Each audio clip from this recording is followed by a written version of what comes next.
Hello, baseball fans, and welcome back to District Baseball. I am your host, Trey. You can follow me on Twitter at Reverse, two R's, two S's at the end.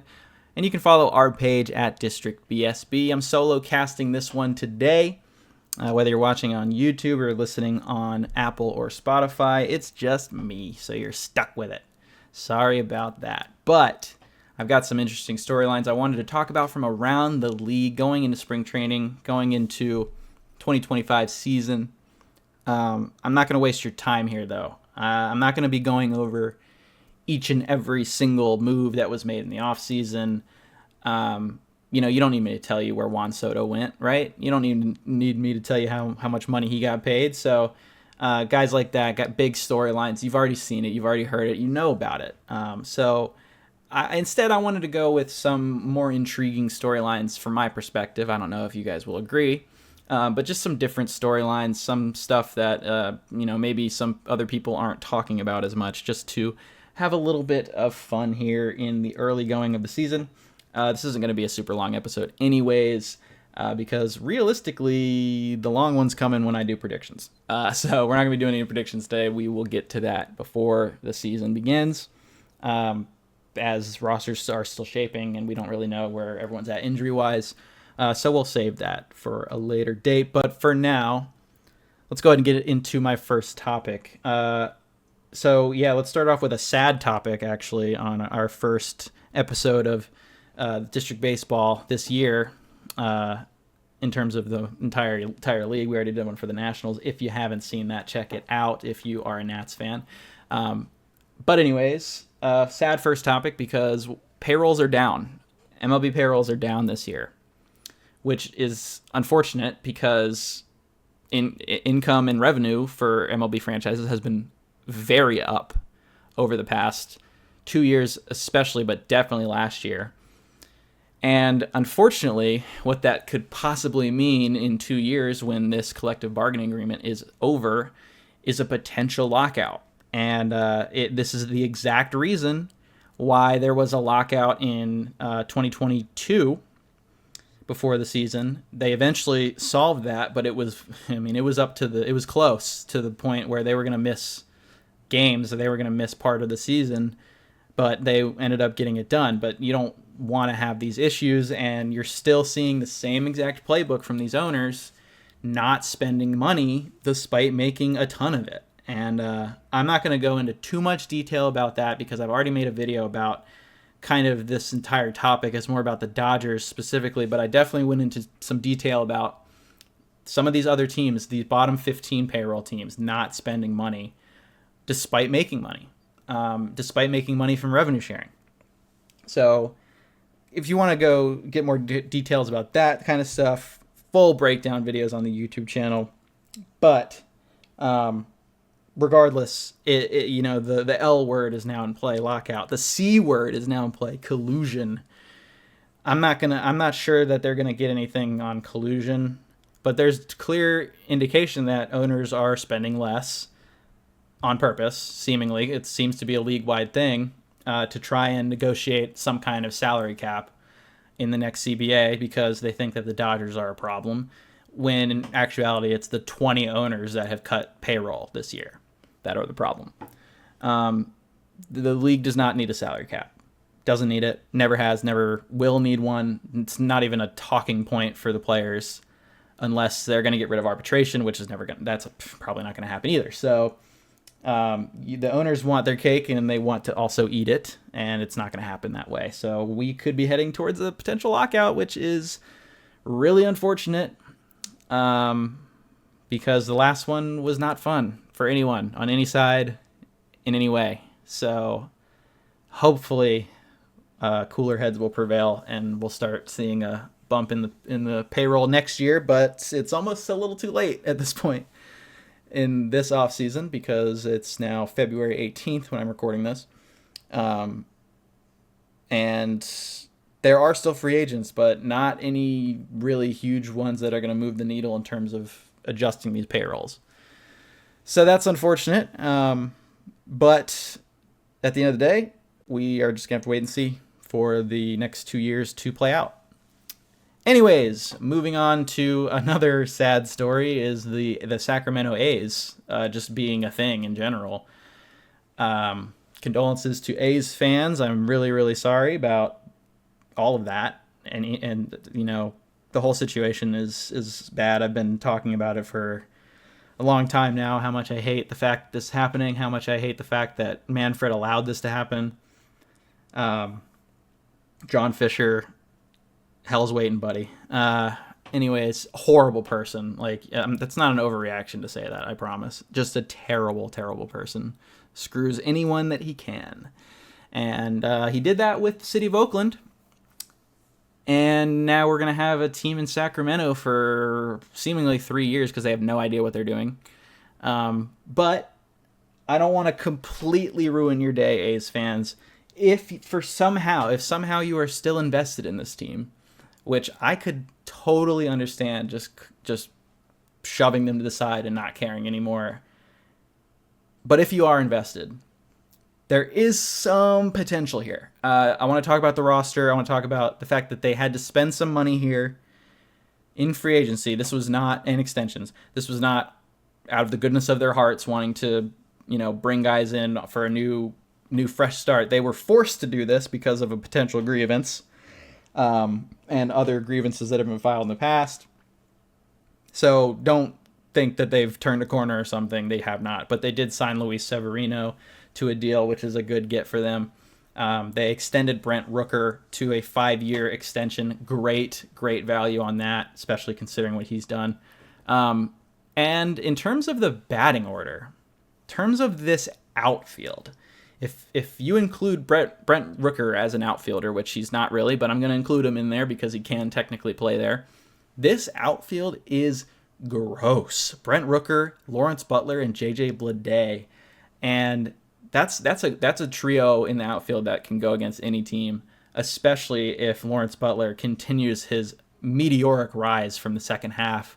The dude was absolutely crazy. He had what was that crazy streak of games where he was just hitting homer? He had a 3-homer game in that process. He was everywhere in the back half of the season for the A's because his first half was.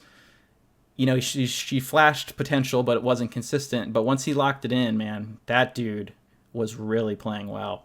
And JJ Bleday has been a big deal for them as well. He's just been a consistent hitter. He's played a solid center field, even though he's really not a center fielder. He's more of a corner guy.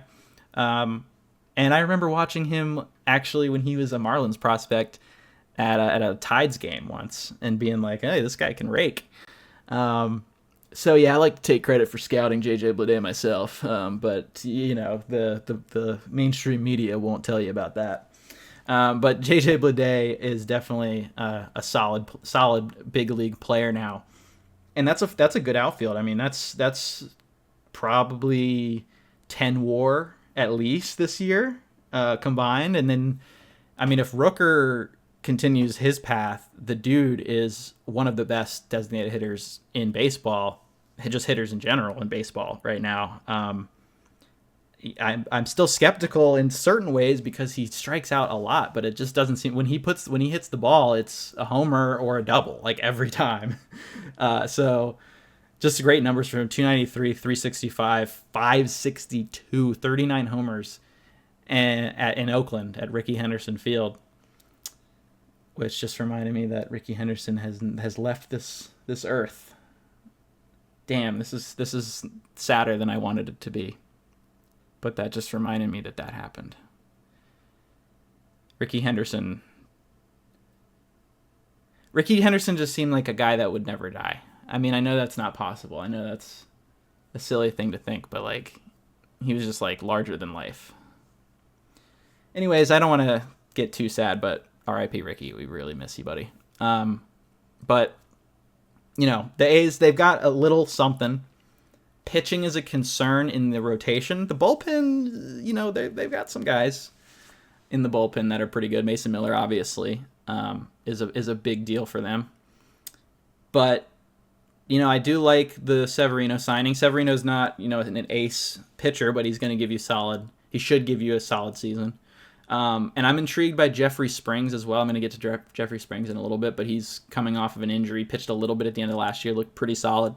So that was a good get for them. JP Sears had a solid season. I mean, he wasn't great on the ERA, but he gave you innings. He gave you some decent strikeout numbers. So you definitely need some help from the pitching side of things. But the lineup's got a chance. I mean, they hit well last year. There's no doubt. So I am intrigued by this A squad in a weak division. I mean, I don't think the Astros are nearly as good as they've been. They're still good, but they're not nearly as good. They're vulnerable. The Mariners refuse to spend any money, so they're kind of just the same team that's teetering around a wild card spot. And the Rangers right now are probably the best team on paper in the division. But, they've got problems in their rotation with just guys staying healthy. They're banking on DeGrom to be able to pitch, for John Gray to be able to pitch. He's dealt with some injuries recently. So we got to kind of wait and see how they're going to look with their pitching depth. But their lineup is really good. But this A's lineup is also pretty damn good. So I'm intrigued. I don't think they have a chance at the wild card, but I would not be surprised if they won like 75 games or more. So potentially coming around 500 if things go right. Which is, I mean, at least they're not a bottom feeder right now, because that would just be even worse. They were until last year. They kind of had a better season. But yeah, A's fans, if you're still hanging around with your squad, I'm pulling for you guys. I really am. Not for John Fisher's sake or even the sake of Sacramento, but more so for fans who still care and the players. The players The players didn't have anything to do with this. They did not want to leave. You can ask any former A's player. They love the fans. Almost every time a guy talks about the A's fans, they say how passionate they are. So if you have any passion left, keep it for the players. That's all I'm going to say for now. Anyways, let's go and talk about some under the radar intriguing off seasons. That's how I've listed this. I've got a couple teams I wanted to discuss here that did some interesting things and have an interesting look heading into the year, whether that's good or bad. But the teams I have listed here are the Giants and Blue Jays. So, the Giants, they really didn't do a ton, but they made two important signings. One very important signing. They picked up Willy Adames on a massive contract, 7-year deal. Big time. That's their big move. They went all in to get him. I love the move because you're going to get a consistent bat and you're going to get one of the better shortstop gloves in the sport. Just a really good player to sign, a good leader. He doesn't quite have the offensive potential that they kind of need right now. The thing about their lineup is that they have a lot of guys that are solid hitters. If you look at the listed WRC plus by player, 113, 110, 114, 115, 108, 101. That's projections. So they're being projected to have a bunch of guys that are going to be around or just above average hitters. But they don't have a guy that's necessarily going to be an absolute beast at the plate. They really haven't had a guy like that since Buster Posey maybe. That's just gonna give you is going to put up a 130, 140 type of OPS plus. I'm not sure that they have that guy. I think the closest that they probably do have right now is Heliot Ramos, which I might have butchered his name, honestly. That could be wrong. But Ramos is a very, very good player, and he's very young. He's only 25 right now, and he does have power potential. He actually went oppo at San Francisco, into the Bay. He went oppo, which is, guys can go oppo, but going oppo and also making a splash hit, pretty rare. So he's got power potential there, and that's what they really are lacking, is just the home run. But it's a well-balanced lineup here. Pretty much 1 through 9 is a solid group. Their worst hitter is probably Patrick Bailey, and he's not a terrible hitter. He's not great, but for a catcher, he's fine, and he's also the maybe the most ridiculous catcher I've ever seen. So, I mean, he just makes some insane plays. His catcher defense ratings are just so much higher than everyone. So, yeah, you're gonna take that with maybe not the best bat. Who cares? He's probably gonna put up 5 WAR with his glove by itself. So, you're good on that. But then this rotation's weird. But like, there's a world where it's good, and I want to see that world. Logan Webb obviously is their ace. He is an elite pitcher. I have been a big fan of him since his first year where he really started racking up innings. Just an innings muncher while also being an elite run preventer, an elite ground ball specialist. Doesn't walk hardly anybody. I mean, he's an old school type of pitcher. He's an old school. I mean, stuff isn't old school. Stuff is disgusting. But like, he's there to get outs. He's not there to necessarily strike you out. And I do like when you see that in the modern age. It's rare. It's more rare, but it can still happen. Next up, Robbie Ray. I did not actually pay much attention to how he pitched last year when he did pitch, but he's won a Cy Young. He's got a ton of experience. He's got, for sure, good stuff when he's on. If he can give them a 3.5 in like 150 plus, I'd say that's a win. And you'll definitely take that. Then, this is the more intriguing signing, Justin Verlander. Justin Verlander on a 1-year deal to the Giants.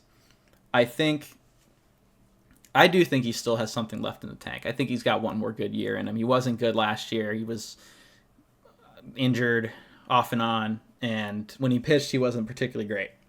But he was pretty damn good in the playoffs in 2023, all things considered. He is still Justin Verlander. I don't care if he's 42. I'm still giving him one more shot to show that he's got something left. And if he does, if he can... Again, not expecting any Cy Young type of activities here, but he did win it like 3 years ago, so it's not impossible. But it's probably impossible. He's a veteran pitcher. He knows how to work with maybe some of his stuff being diminished. He really did show that in 2023. So I think there's a chance that he has a good year, especially playing in that ballpark. I think Oracle's the hardest to hit in of any stadium. I don't know what the park factors say about that, but like, that place is so... the ball just goes nowhere.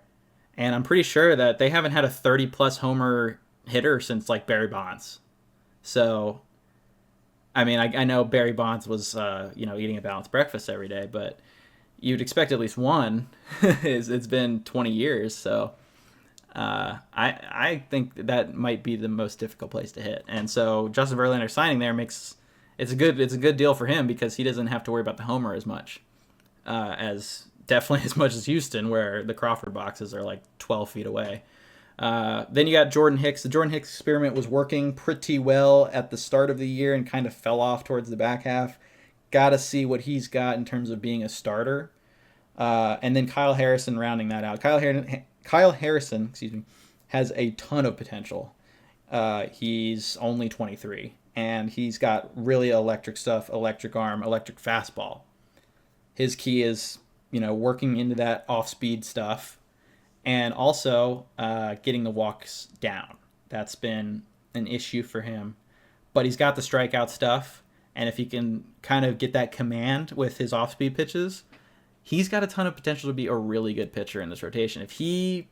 Like I've said, I don't think that this is a great rotation on paper, but like, if these guys play to their potential, this could be a pretty gnarly rotation. You put that with a really good bullpen and a pretty damn good lineup that's just missing one big star offensive player, which they have guys that could potentially do that. Willy Adames is a good hitter. I'm not like, he's not the best hitter, but he could turn up and have a 130 OPS plus. You never know.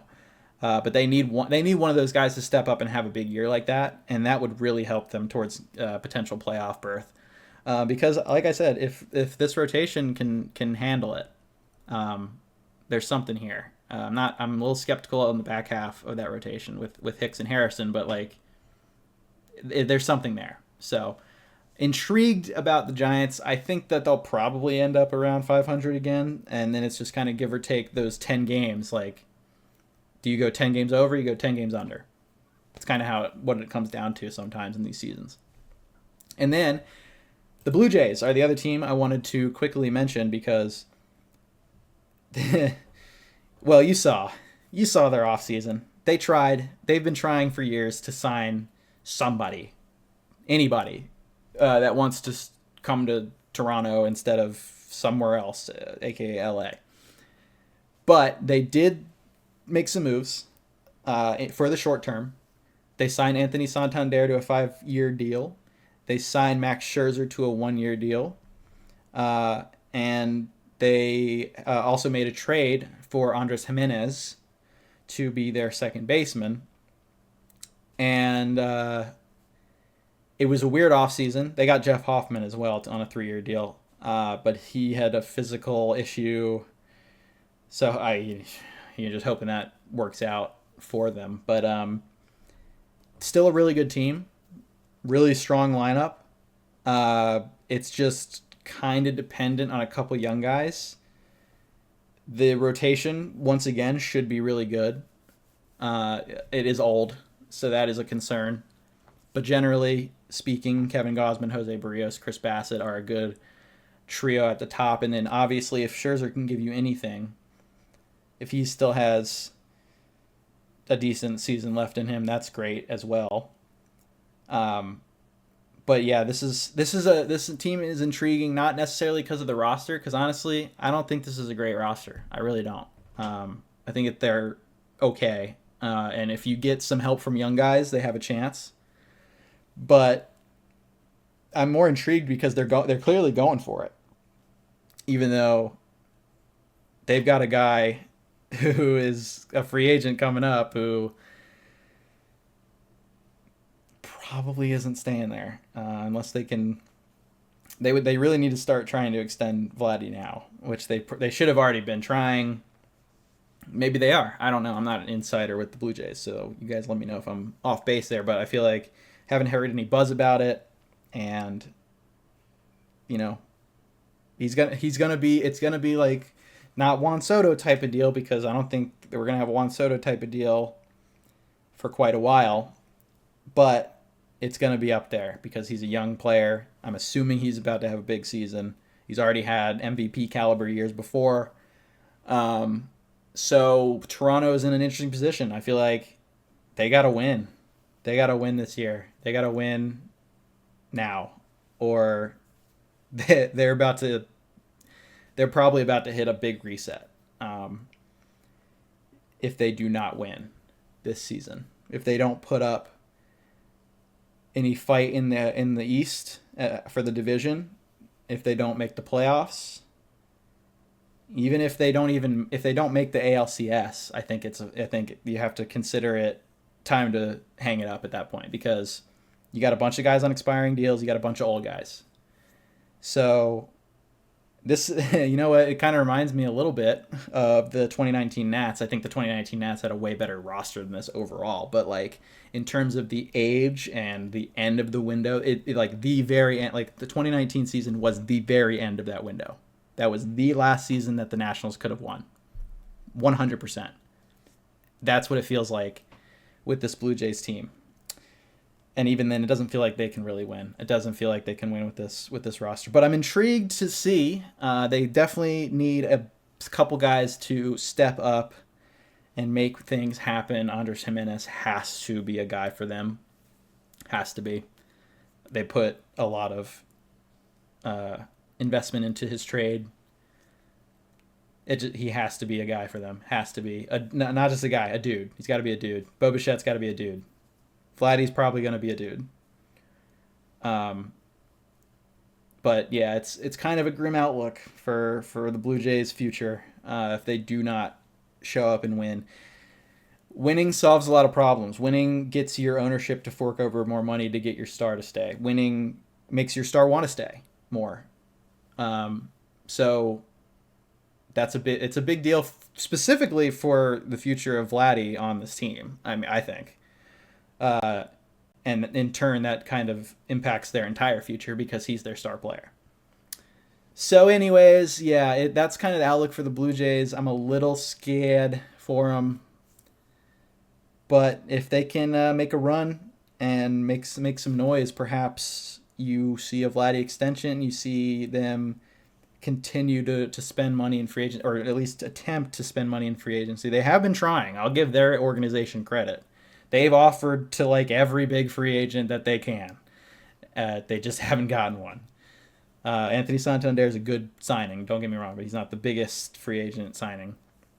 Although I do like his fit there, especially in that ballpark. Anyways, let's finish this episode out. Actually, I forgot. I wanted to quickly talk about some of the spring training storylines. There's a couple that are interesting. One, Mike Trout moving to right field for the Angels in an effort to preserve his body. I mean, I agree. Whatever, if moving to right field statistically makes it more likely that he will stay on the field and stay in a lineup, I'm all for it. I'm all for it. I mean, I love watching Trout run him down in center field as much as anybody has ever watched him do it. It was an awesome center fielder. But if it's a matter of him playing more, then hell yeah, DH him.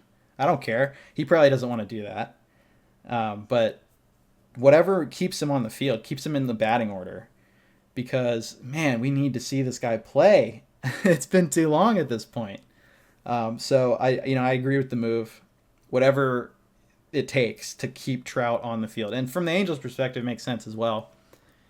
You know, you're paying him a ton of money. And you're already paying Anthony Rendon to not play. So, yeah, you want to get what you can out of his contract value. Not that I really care what the billionaire thinks about that, but that is what they're thinking, I'm sure. And then we have some potential drama in Boston. Rafael Devers doesn't want to DH or move to a different position, even though they signed Alex Bregman. What's up with that? So, yeah, Devers came out and said to the media specifically, I don't know if he was prompted, but he said, I'm not giving up third base. Third base is my position. I want to play third. I don't care if we sign Alex Bregman. I'm playing third. And Alex Cora was like, we're going to figure out the roster construction, blah, blah, blah, blah. Bregman didn't really say anything about it. And, I understand from a couple different perspectives. They're trying to see who's going to end up playing second base because they have some young guys that could win out a spot at second base. And then all of a sudden you have a little bit of a log jam where you're trying to fit in, you're this young guy playing second instead of Bregman. Bregman said he'd play second if he had to. But if I think if they can, they'd rather it be a young second baseman who's ready to go, Bregman at third, and then Devers potentially somewhere else, DH, first base, something like that. From Devers' perspective, you just signed me to a 10-year extension in 2023. We're in year 2 of that extension, right? And you already want me to, you're going to boot me off my position when I'm not even 30 yet? I mean, that's disrespectful. So I see it from both ways.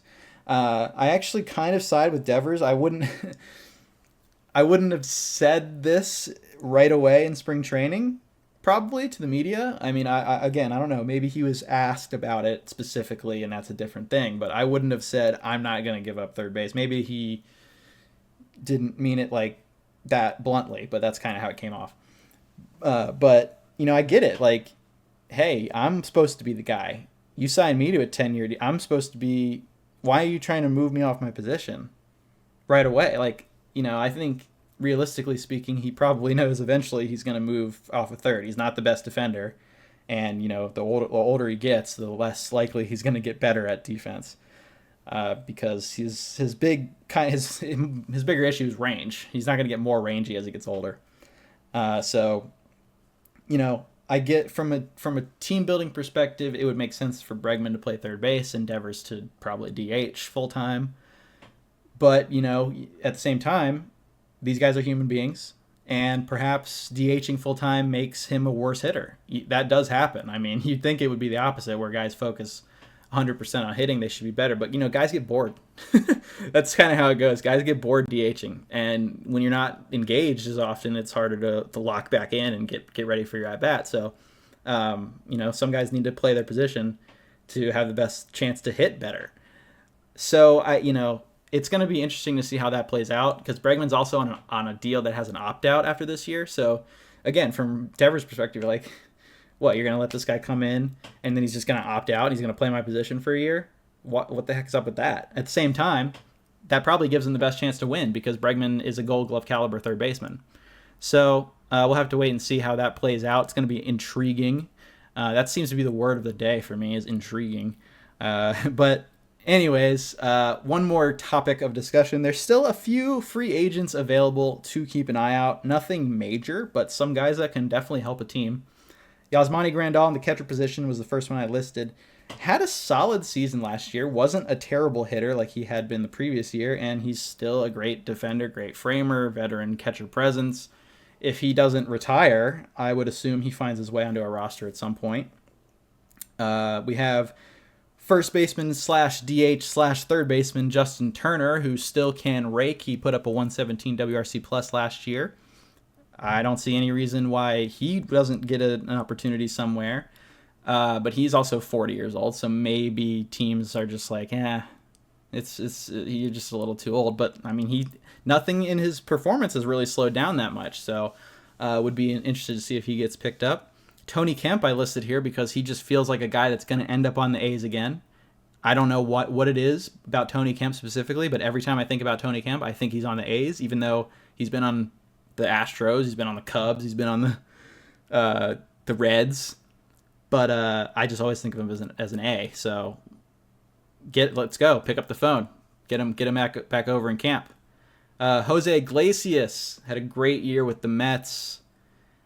I think teams are a little bit wary of his underlying batting metrics. They're not great, as they never really have been for him. But still a great veteran presence, can still pick it pretty much any infield position you put him at. So wouldn't surprise me to see him get a bench role somewhere, potentially back with the Mets. Another guy that could potentially end up back with the Mets is Mark Canha, a little reunion. Surprised that he has not received any offers. He's another steady veteran presence, can hit lefties, can play a lot of different positions. Again, probably is going to end up on a team at some point. Alex Verdugo as well. Didn't have a great season at the plate last year with the Yankees. But, New York's not for everybody. He had some pretty good years with Boston before that. Wouldn't be surprised if he is a potential bounce-back signing for somebody. And then J.D. Martinez rounding out our hitters. He had like a 108 WRC plus, I think, as a DH. Not great, but still something left in the tank. He had a better first half and second half, which might be scaring teams away. But again, veteran presence has played in the postseason. Probably going to get picked up if he wants to play. A lot of these guys are like older and might retire. So that's also a thing that could happen. Moving on to pitchers, Kyle Gibson still eating innings at a pretty good rate. Not giving up too many runs in the process. He had like just over a 4 ERA in 170 innings.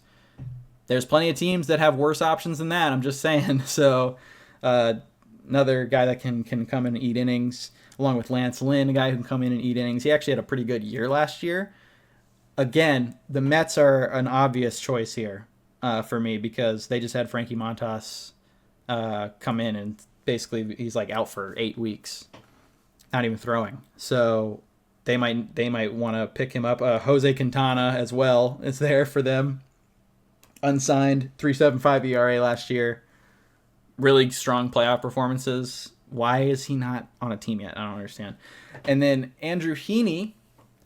I actually don't even know if he did that well last year, but he's always kind of around. He's a lefty with the low angle fastball he can get swings and misses with. So we'll see about him as well. And then a couple of relievers, David Robertson and Craig Kimbrell here. There's actually a ton of relievers left, but those guys are, big name closer type guys. David Robertson's still extremely effective. So again, it's pretty much whether he wants to play, I would think. because somebody should offer him something. And Craig Kimbrell. Craig Kimbrell is not as old as David Robertson. He hasn't been quite as effective, but he still has name brand recognition. He still has had stretches in recent years where he's been good. So I would think he's going to get one more shot to see what else he's got left to potentially. I kind of am expecting a lesser team to try and pick him up and flip him, because I can't imagine a contender right now really is looking at Craig Kimbrell and is like, yeah, we need this guy in our bullpen. They want to see what he's got left. So show it with a team that might not be that great and then get traded to a contender. Simple as that. But that was the list, and that is the episode. And so I think, there wasn't a ton that I wanted to discuss that you guys didn't already know from the offseason. But once we get a little bit further into spring training, we're going to have predictions coming out. So be on the lookout for those episodes. Those are always really fun. And should be an interesting time. We've got spring training games this week.